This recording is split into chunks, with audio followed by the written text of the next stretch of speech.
Jean, chapitre 20. Le dimanche matin, très tôt, Marie de Magdala part vers la tombe. Il fait encore nuit. Il y avait une grosse pierre à l'entrée, et Marie voit qu'on l'a enlevée. Alors elle part en courant et va trouver Simon-Pierre et l'autre disciple, celui que Jésus aime. Elle leur dit : « On a enlevé le Seigneur de la tombe, et nous ne savons pas où on l'a mis. » Pierre et l'autre disciple partent. Ils vont vers la tombe. Ils courent tous les deux ensemble, mais l'autre disciple court plus vite que Pierre, et il arrive le premier à la tombe. Il se penche et il voit les bandes de tissu posées par terre, mais il n'entre pas. Simon-Pierre arrive après lui. Il entre dans la tombe. Il regarde les bandes de tissu posées par terre. Il regarde aussi le linge qu'on avait mis sur la tête de Jésus. Ce linge n'est pas posé avec les bandes de tissu. Il est enroulé à part, à un autre endroit. Alors l'autre disciple, celui qui est arrivé le premier à la tombe, entre lui aussi. Il voit et il croit. En effet, les disciples n'avaient pas encore compris ce que les livres saints annonçaient. Jésus doit se relever de la mort. Ensuite, les deux disciples retournent chez eux. Marie est restée dehors, près de la tombe, et elle pleure. En pleurant, elle se penche vers la tombe. Elle voit deux anges habillés avec les vêtements blancs. Ils sont assis à l'endroit où on avait mis le corps de Jésus, l'un à la place de la tête et l'autre à la place des pieds. Les anges demandent à Marie : « Pourquoi est-ce que tu pleures ?»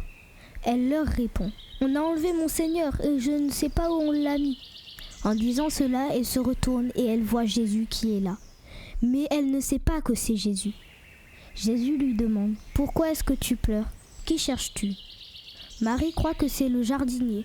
Alors elle lui dit : « Si c'est toi qui as emporté le corps de Jésus, dis-moi où tu l'as mis, et j'irai le prendre. » Jésus lui dit : « Marie. » Elle le reconnaît et lui dit en hébreu : « Rabouni. » Cela veut dire « maître ». Jésus lui dit : « Ne me retiens pas. En effet, je ne suis pas encore monté vers le Père. Mais va trouver mes frères et dis-leur de ma part : je monte vers mon Père, il est aussi votre Père. Je monte vers mon Dieu, il est aussi votre Dieu. » Alors Marie de Magdala va annoncer aux disciples : « J'ai vu le Seigneur !» Et elle leur raconte ce qu'il a dit. Le soir de même dimanche, les disciples sont réunis dans une maison. Ils ont fermé les portes à clé parce qu'ils ont peur des chefs juifs. Jésus vient et se tient au milieu d'eux. Il leur dit : « La paix soit avec vous. » Après qu'il a dit cela, il leur montre ses mains et son côté. Les disciples sont remplis de joie en voyant le Seigneur. Jésus leur dit encore une fois : « La paix soit avec vous. Comme le Père m'a envoyé, moi aussi je vous envoie. » Après ces paroles, il souffle sur eux et leur dit : « Recevez l'Esprit Saint.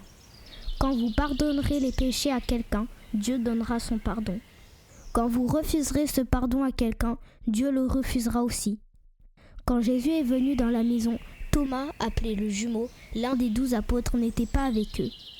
Les autres disciples lui disent : « Nous avons vu le Seigneur. » Mais Thomas leur répond : « Je veux voir la marque des clous dans ses mains. Je veux mettre mon doigt à la place des clous, et je veux mettre ma main dans son côté. Sinon, je ne croirai pas. » Le dimanche suivant, les disciples sont de nouveau réunis dans la maison. Thomas est avec eux. Ils ont fermé les portes à clé. Jésus vient et il se tient au milieu d'eux.